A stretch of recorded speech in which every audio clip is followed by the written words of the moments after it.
Friends, എല്ലാവർക്കും nimshaskitchen സ്വാഗതം. ഇന്ന് ഞാൻ തയ്യാറാക്കുന്നത് നല്ല നാടൻ രീതിയിലുള്ള ഗ്രീൻ പീസ് കറിയാണ്. ഇത് ചപ്പാത്തിയുടെ കൂടെ അതുപോലെ തന്നെ പൊറോട്ടയുടെ കൂടെ ഒരുവിധം എല്ലാത്തിൻ്റെ കൂടി നല്ല അടിപൊളി കോമ്പിനേഷൻ തന്നെയാണ്. അപ്പൊ നമുക്ക് ഇതെങ്ങനെ തയ്യാറാക്കണേന്ന് നോക്കാം. അതിനു മുമ്പ് ആദ്യമായിട്ടാണ് നിങ്ങൾ എന്റെ ചാനൽ കാണുന്നതെങ്കിൽ ഒന്ന് സബ്സ്ക്രൈബ് ചെയ്തോളൂ കേട്ടോ. സബ്സ്ക്രൈബ് ചെയ്യുമ്പോൾ സബ്സ്ക്രൈബ് ബട്ടന്റെ തൊട്ടടുത്ത് തന്നെയുള്ള ബെല്ലൈക്കൺ കൂടി ഒന്ന് എനേബിൾ ചെയ്യുക. അപ്പോഴാണ് ഞാൻ അപ്ലോഡ് ചെയ്യുന്ന വീഡിയോസിന്റെ നോട്ടിഫിക്കേഷൻസ് നിങ്ങൾക്ക് കിട്ടുള്ളൂ കേട്ടോ.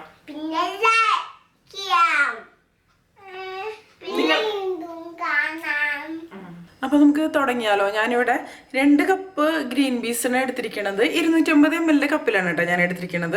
ഞാനിവിടെ എടുത്തിരിക്കുന്നത് ഉണങ്ങിയ ഗ്രീൻ പീസാണ്. നിങ്ങൾക്ക് ഫ്രഷ് ആയിട്ടുള്ള ഗ്രീൻ പീസ് എടുക്കാം, അതുപോലെ ഫ്രോസൺ ഗ്രീൻ പീസും ഇതിന് വേണ്ടിയിട്ട് ഉപയോഗിക്കാം. ഫ്രഷ് ആയിട്ടുള്ള ഗ്രീൻ പീസും അതുപോലെ ഫ്രോസൺ ഗ്രീൻ പീസും ഒക്കെ ആണെന്നുണ്ടെങ്കിൽ നമ്മളിത് വേവിച്ചെടുക്കേണ്ട ആവശ്യമില്ല. അതായത് മസാലയിൽ ഇട്ടിട്ട് വേവിച്ചാൽ മതി, അതിന് കുക്കിംഗ് ടൈം അധികം ഇല്ല. പക്ഷേ ഉണങ്ങിയ ഗ്രീൻ പീസ് ആണെങ്കിൽ നമ്മളിത് പ്രഷർ കുക്കറിലൊന്ന് വേവിച്ചെടുക്കണം. ഇതിപ്പോൾ ഞാൻ നന്നായിട്ട് കുതിർത്തിയെടുത്ത് തന്നെ കേട്ടോ. മിനിമം ഒരു 8 മണിക്കൂറെങ്കിലും കുതിർത്തിയെടുക്കുക, അല്ലാന്നുണ്ടെങ്കിൽ ഓവർനൈറ്റ് സോക്ക് ചെയ്തെടുത്താലും മതി. കുതിർത്തിയെടുത്തില്ല എന്നുണ്ടെങ്കിൽ ഗ്രീൻ പീസൊക്കെ കുക്കായിട്ട് വരാൻ കുറച്ചധികം സമയം തന്നെ വേണ്ടി വരും. പിന്നെ നമ്മൾ എടുക്കണ ഗ്രീൻ പീസിനനുസരിച്ച് കുക്കിംഗ് ടൈമിലൊക്കെ വ്യത്യാസം ഉണ്ടാവും.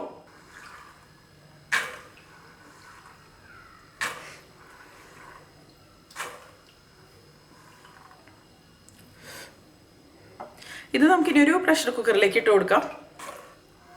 നമുക്കിനി ഇതിലേക്ക് കുറച്ച് വെള്ളം ഒഴിച്ചു കൊടുക്കാം, ഈ ഗ്രീൻ പീസിൻ്റെ മുകളിൽ നിൽക്കുന്ന രീതിയിൽ. പിന്നെ നമുക്ക് വെള്ളം ആവശ്യമുണ്ടെന്നുണ്ടെങ്കിൽ പിന്നീട് നമുക്ക് ചേർത്ത് കൊടുക്കാം. ഇതിലേക്ക് നമുക്കൊരു 1/4 ടീസ്പൂൺ മഞ്ഞൾപ്പൊടി ചേർത്ത് കൊടുക്കാം. പിന്നെ നമുക്ക് വേണ്ടത് ആവശ്യത്തിന് ഉപ്പാണ്. അതിനുശേഷം നന്നായിട്ടൊന്ന് മിക്സ് ചെയ്ത് കൊടുക്കാം. ഇനി ഇത് നമുക്ക് അടച്ച് വയ്ക്കുക. അതിനുശേഷം മീഡിയം ഫ്ലെയിമിൽ വെച്ചിട്ട് 2 വിസിൽ വരുന്നവരെ കുക്ക് ചെയ്തെടുക്കാം. കുക്കിംഗ് ടൈം ഞാൻ പറഞ്ഞല്ലോ, നമ്മൾ എടുക്കണ ഗ്രീൻ പീസിനനുസരിച്ച് വ്യത്യാസം ഉണ്ടാവും. ഗ്രീൻ പീസ് നന്നായിട്ട് തന്നെ കുക്കായിട്ട് വരണം, പക്ഷെ വെന്ത് ഉടഞ്ഞു പോരുത്. വെയിറ്റിട്ട് കൊടുക്കാം. ഇപ്പം ഇതിൻ്റെ കംപ്ലീറ്റ് പ്രഷർ പോയിട്ടുണ്ട്. നമുക്കിതൊന്ന് തുറന്ന് നോക്കാം. ഇതിപ്പോൾ കണ്ടില്ലേ, നന്നായിട്ട് തന്നെ കുക്കായിട്ട് വന്നിട്ടുണ്ട്. പക്ഷെ ഒരുപാട് അങ്ങോട്ട് വെന്ത് ഉടഞ്ഞു പോയിട്ടൊന്നുമില്ല. കണ്ടില്ലേ, ഈ ഒരു രീതിയിൽ. ഇനി നമുക്ക് ബാക്കി പരിപാടികൾ ചെയ്യാം. ഞാനിവിടെ ഒരു കടായി എടുത്തിട്ടുണ്ട്.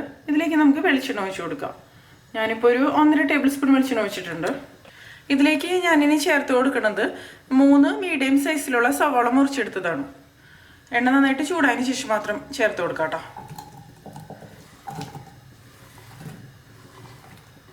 സവാള ഇപ്പോൾ എങ്ങനെ വേണമെങ്കിൽ നിങ്ങൾക്ക് മുറിച്ചെടുക്കാം. ഇനി നമുക്കിതിലേക്ക് കുറച്ച് ഉപ്പ് ചേർത്ത് കൊടുക്കാം. ഒന്ന് ഇളക്കി കൊടുക്കുക. ഇതിലേക്ക് ഉപ്പ് ചേർക്കുമ്പോൾ ശ്രദ്ധിക്കുക, നമ്മൾ നേരത്തെ ഗ്രീൻ പീസ് വേവിച്ച സമയത്ത് ഉപ്പ് ചേർത്ത് കൊടുത്തിരുന്നല്ലോ. ഇനി സവാള ഒന്ന് സോഫ്റ്റ് ആയിട്ട് വരട്ടെ. ഇപ്പോൾ കണ്ടില്ലേ, ഈ സവാള ഒന്ന് സോഫ്റ്റ് ആയിട്ട് വന്നിട്ടുണ്ട്. നമുക്കിനി ഇതിലേക്ക് ഇഞ്ചിയും വെളുത്തുള്ളിയും ചതച്ചത് ചേർത്ത് കൊടുക്കാം. ഞാനിപ്പോൾ ഒരു 8 വലിയ വെളുത്തുള്ളിയും അതുപോലെ ഒരു മീഡിയം സൈസിലുള്ള ഇഞ്ചി എടുത്ത് ചതച്ചെടുത്തതാണ് കേട്ടോ. നന്നായിട്ടൊന്ന് ഇളക്കി കൊടുക്കാം. ഇനി നമുക്കിതിലേക്ക് ഒരു 2 പച്ചമുളക് കട്ട് ചെയ്ത് ഇട്ട് കൊടുക്കാം. പിന്നെ ഒരു 2-3 തണ്ട് കറിവേപ്പില ഇട്ട് കൊടുക്കാം. നന്നായിട്ടൊന്ന് ഇളക്കി കൊടുക്കാം. ഇനി സവാള ഒരു ലൈറ്റ് ഗോൾഡൻ ഷെയ്ഡ് ആവണ വരെ നന്നായിട്ട് അങ്ങോട്ട് വഴച്ചെടുക്കാം. സവാള നന്നായിട്ട് തന്നെ വഴന്ന് വരണം. നമ്മൾ ചിക്കൻ കറിക്കൊക്കെ സാധാരണ ചെയ്യണ ഒരു രീതിയിൽ തന്നെ. ഇപ്പൊ കണ്ടില്ലേ, സവാള ഒരു ലൈറ്റ് ഗോൾഡൻ ഷെയ്ഡായിട്ട് വന്നിട്ടുണ്ട്. ഇത് മതി കേട്ടോ. ഇനി നമുക്ക് ഇതിലേക്ക് മസാലപ്പൊടികൾ ചേർത്ത് കൊടുക്കാം. 1.5 ടേബിൾ സ്പൂൺ മല്ലിപ്പൊടി, 1/4 ടീസ്പൂൺ മഞ്ഞൾപ്പൊടി, 1.5 ടീസ്പൂൺ മുളക് പൊടി, 1 ടീസ്പൂൺ ഗരം മസാല. ഇത് ഹോം മെയ്ഡ് ഗരം മസാലയാണ്. നല്ല സ്ട്രോങ് ആയിട്ടുള്ള ഫ്ലേവറോട് കൂടിയ ഗരം മസാലയാണെന്നുണ്ടെങ്കിൽ ഇത്രയധികം ചേർക്കേണ്ട ആവശ്യമില്ല കേട്ടോ. നമ്മുടെ കയ്യിലുള്ള ഗരം മസാലയ്ക്ക് അനുസരിച്ച് അഡ്ജസ്റ്റ് ചെയ്യാം. ഇനി ഇതെല്ലാം കൂടി നന്നായിട്ടൊന്ന് മിക്സ് ചെയ്ത് കൊടുക്കാം. ഈ പൊടികളുടെയൊക്കെ പച്ചമണം നന്നായിട്ട് തന്നെ മാറി വരട്ടെ.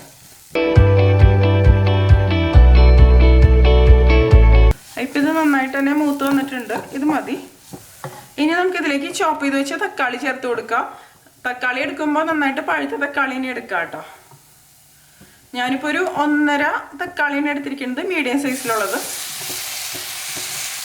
അതിനുശേഷം നന്നായിട്ടൊന്ന് മിക്സ് ചെയ്ത് കൊടുക്കാം. ഇതിപ്പോൾ കണ്ടില്ലേ, നന്നായിട്ട് തന്നെ മിക്സ് ആയിട്ട് വന്നിട്ടുണ്ട്. ഇനി ഇത് അടച്ചു വെച്ച് നമുക്ക് വേവിച്ചെടുക്കണം. ഈ തക്കാളി നന്നായിട്ട് തന്നെ കുക്കായിട്ട് വരണം. ഇടയ്ക്കൊന്ന് തുറന്ന് ഇളക്കി കൊടുക്കാം കേട്ടോ, അല്ലാന്നുണ്ടെങ്കിൽ ചിലപ്പോൾ അടിയിലൊക്കെ പിടിക്കാൻ സാധ്യതയുണ്ട്. ഇനി ഇത് നമുക്കൊന്ന് തുറന്ന് നോക്കാം കേട്ടോ. കണ്ടില്ലേ, ഇപ്പൊ തക്കാളിയൊക്കെ നന്നായിട്ട് കുക്കായിട്ട് എണ്ണയൊക്കെ തെളിഞ്ഞു വന്നിട്ടുണ്ട്. ഇത് മതി. നമുക്കിനി ഇതിലേക്ക് വേവിച്ച് വെച്ച ഗ്രീൻ പീസ് ചേർത്ത് കൊടുക്കാം.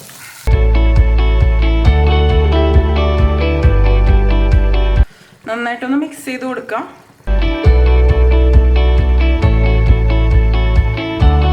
ഇതിൽ ഉപ്പ് വളരെ കുറവാണ്, ഞാൻ കുറച്ചും കൂടി ഉപ്പ് ചേർത്ത് കൊടുക്കണം. ഇനി നമുക്ക് ഇതിലേക്ക് ആവശ്യത്തിന് വെള്ളം കൂടി ഒഴിച്ചു കൊടുക്കാം. ഇതിലിപ്പോൾ വെള്ളം കുറച്ച് കുറവാണ്. ഞാനിപ്പോൾ ചൂടുവെള്ളമാണ് ഒഴിച്ചു കൊടുക്കണത്. അതിനുശേഷം ഇനി ഇത് നന്നായിട്ടൊന്ന് തിളച്ച് വരട്ടെ. കുറച്ച് സമയം ഇതിൽ കിടന്ന് നന്നായിട്ട് തന്നെ തിളച്ച് വരണം. അപ്പോഴാണ് ഈ ഗ്രീൻ പീസ് കറി കഴിക്കാൻ തന്നെ ടേസ്റ്റ് ഉണ്ടാവുള്ളൂ.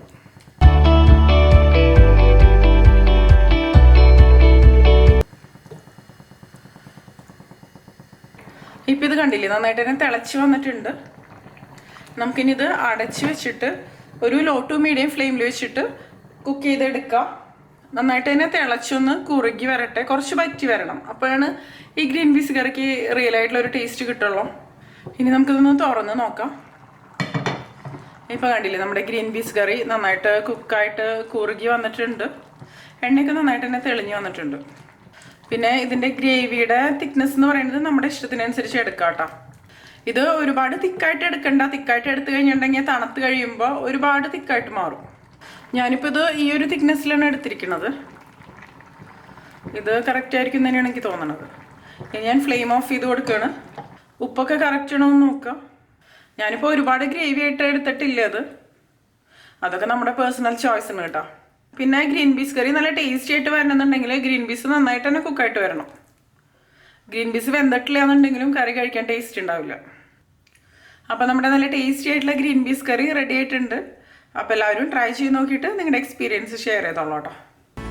നിങ്ങൾക്ക് എൻ്റെ വീഡിയോ ഇഷ്ടമാവുകയാണെങ്കിൽ നിങ്ങളുടെ ഫ്രണ്ട്സിനും ഫാമിലിക്കൊക്കെ ഒന്ന് ഷെയർ ചെയ്ത് കൊടുത്തോളൂ കേട്ടോ. പിന്നെ ലൈക്ക് ചെയ്യുക. അതുകൂടാതെ നിങ്ങളുടെ അഭിപ്രായങ്ങളൊന്ന് കമൻറ്റ് ചെയ്തോളൂ കേട്ടോ. അപ്പോൾ മറ്റൊരു അടിപൊളി റെസിപ്പി ആയിട്ട്